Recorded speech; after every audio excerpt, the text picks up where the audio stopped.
नमस्कार दोस्तों, आज हम बात करेंगे रिंग्स एंड ग्रुप्स की प्रिपरेशन कैसे करें, कौन कौन से चैप्टर करें जिनसे आपका कंप्लीट पेपर भी अटैम्प्ट हो जाए और आसानी से आप उसको कंप्लीट कर पाओ और मैक्सिमम नंबर ला सकते हो।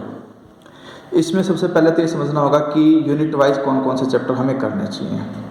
4 सेक्शन होते हैं, हर सेक्शन में 2 क्वेश्चन होंगे।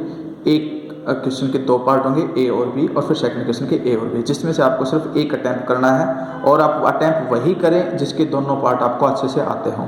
अगर आप ऐसा करोगे कि एक ए पार्ट किसी का कर लिया, बी पार्ट किसी का, तो ये बात नहीं बनेगी। इसमें सबसे पहला जो क्वेश्चन आता है वो जनरली फर्स्ट चैप्टर में से कंप्लीट हो जाता है, यानी कि अगर आप ग्रुप्स को बहुत अच्छे से पढ़ते हैं तो ये देखिए first chapter, show that the set of integer z is an abelian group with respect to binary operation, यानी कि ये चैप्टर फर्स्ट में से है। और order of a cyclic group is the order of its generator, ये भी first chapter से ही है। 1.4 जो साइक्लिक ग्रुप की एक्सरसाइज है उससे। तो मैक्सिमम टाइम यही होता है कि चैप्टर 1 आपका कंप्लीट एक यूनिट कर देता है। ठीक है, ये भी आपके फर्स्ट चैप्टर का है, ये सेकंड चैप्टर का है, तो इसलिए आप फर्स्ट चैप्टर को बहुत अच्छे से पढ़ लें, आपकी यूनिट कवर हो जाएगी एक।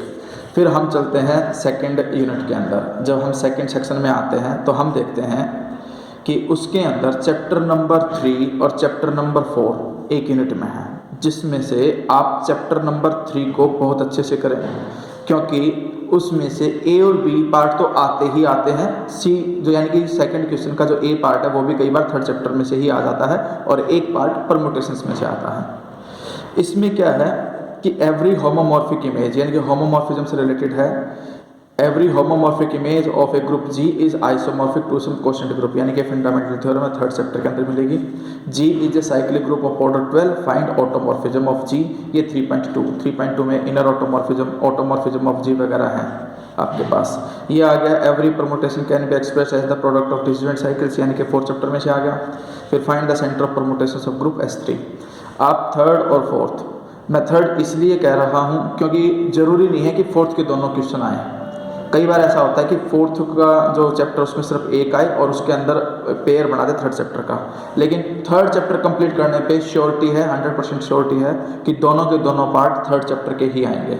और इसमें जो फोर्थ चैप्टर है वो बहुत आसान है, बिल्कुल आप ध्यान से देखोगे तो उसके मेन एग्जाम्पल्स और थ्योरम्स आप कर लेना। हो सकता है 1-2 नंबर में जो आपका लास्ट क्वेश्चन होता है फिफ्थ, जिसमें 2 नंबर के आते हैं, उनमें अटैम्प्ट हो जाएंगे। अब जो सेक्शन थर्ड आता है, सेक्शन थर्ड में चैप्टर नंबर 5, 6 और 7, ये 3 चैप्टर होते हैं, जिनमें से चैप्टर नंबर जो 5th है वो रिंग्स है। एक प्रकार से ग्रुप कर लोगे तो ग्रुप जैसी प्रॉपर्टीज रिंग्स के अंदर है। और उसके बाद 6th चैप्टर जो है वो आइडल्स हैं। Every finite non zero integral domain is a field, जो इस तरह की थ्योरम्स हैं उनको जरूर करें। प्रूव दैट एवरी सब ring of a commutative ring is commutative, यानी कि ये दोनों ही थ्योरम्स चैप्टर नंबर 5th की हैं। अगर आप इन 5th चैप्टर को अच्छे से करोगे दोनों कंप्लीट हो जाएंगे, लेकिन फिर भी मैं कहूँगा कि 6th चैप्टर को जरूर करें। कई बार क्या होता है कि 6th चैप्टर का एक पेयर 5th वाले चैप्टर के साथ बना देते हैं। और आइडल्स बड़ा आसान भी है, जैसे कि a field has no proper idols.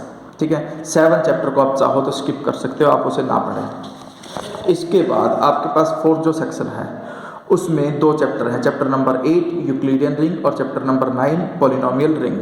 हम 8 चैप्टर को सिलेक्ट करेंगे और उसको A to Z सब कुछ, सारी डेफिनेशन, सारी थ्योरम, सारे एग्जाम्पल हम उसके अंदर से करेंगे, क्योंकि दोनों ही पार्ट उसी में से आते हैं। हर बार ऐसा ही होता है, 8 चैप्टर में से ही आ जाता है। The ring of Gaussian integer is an Euclidean domain, show that an element A is an Euclidean ring R is unit if D A is equal to में डी ऑफ 1, यानी कि दोनों ही क्वेश्चन 8 चैप्टर के हैं। तो maximum time यही होता है। रेयरली ही कभी कभी ये पेयर बनाते हैं 9th चैप्टर के साथ, आज तक तो खैर बना नहीं है, लेकिन बाई चांस बना भी दें तो आप 9th चैप्टर का स्टार्टिंग का डेफिनेशंस और 1-2 मिनट थ्योरम्स पढ़ लें, बस, इससे ज़्यादा आपको पढ़ने की जरूरत नहीं है। बाकी जितने भी चैप्टर आपने किए हैं उनमें से ऑलमोस्ट 1 मार्कर या 2 मार्कर वाले जो ये कंपल्सरी क्वेश्चन है उसके सारे हो जाएंगे। उसमें एक बात ध्यान रखना, मोस्टली डिफाइन यानी कि डेफिनेशंस आती हैं, तो शुरू से लेकर के अंत तक जितनी भी डेफिनेशंस हैं किसी भी चैप्टर की हैं उनको ज़रूर करें, और जो लास्ट में 1 मार्कर क्वेश्चन है उनको भी ज़रूर करें। ठीक है, अब जो नेक्स्ट वीडियो मैं ग्रुप सेंटरिंग से रिलेटेड डाउनलोड करूँगा उसके अंदर मैं मेन इंपॉर्टेंट थ्योरम्स होंगी, डेफिनेशंस होंगी जिनको मैं अच्छे से एक्सप्लेन करूँगा। लेकिन फिर भी मैं ये कहूँगा कि वीडियोस देखने के बाद एक बार खुद कॉपी पेन लेकर के उनको रिवाइज करें, खुद से समझें। हम आपके प्रॉब्लम्स जो हैं उनको एक्सप्लेन कर सकते हैं, लेकिन अगर आपको अच्छे तरीके से प्रिपरेशन करनी है तो आपको वो खुद से एक बार ज़रूर करनी पड़ेगी, ठीक है। और नेक्स्ट वीडियोस जल्दी से जल्दी आपको मिल जाए, इसके लिए मेरे चैनल को सब्सक्राइब करें और बेल आइकन को प्रेस करें। और साथ ही मैं एक बात और कहना चाहता हूँ कि जो ये क्वेश्चन है प्रीवियस ईयर के 5-7 सालों के, उनको भी मैं सोल्व करके जल्दी अपलोड करने वाला हूँ, इसलिए जुड़े रहिए।